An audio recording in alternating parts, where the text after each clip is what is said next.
अस्सलाम वालेकुम, मेरा नाम कशफ है। मैंने सोशल मीडिया के ज़रिए ज़ैपटेक देखा था। ज़ैपटेक में आई, मैंने खुद में यहाँ पर आके विज़िट किया ज़ैपटेक का। मैंने एडमिशन लिया। यहाँ का एनवायरनमेंट बहुत अच्छा है, यहाँ के क्वालिफाइड टीचर्स हैं।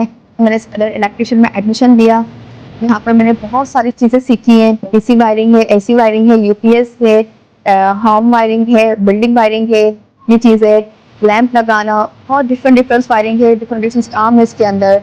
और बहुत बिजनेस और टेक्निकल चीज़ें हैं जिससे हम बहुत ज़्यादा टेक्निकल बन सकते हैं और आगे वाली हमारी जितनी भी जनरेशन है वो भी चीज़ पढ़कर आगे टेक्निकल कर सकती हैं। अगर इंडिपेंडेंट हो, अपने आप को मजबूत करें। मेरा फ्यूचर प्लान है कि मैं बिजनेस करूं इलेक्ट्रिशियन का, और इसमें जो है ना अपनी फैमिली को मैं सपोर्ट करूं। उनके लिए बहुत कुछ करना चाहती हूँ।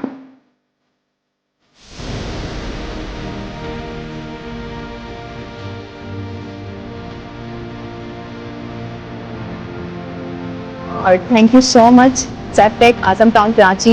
इनकी वजह से मुझे यह अपॉर्चुनिटी हासिल हुई है। Thank you so much.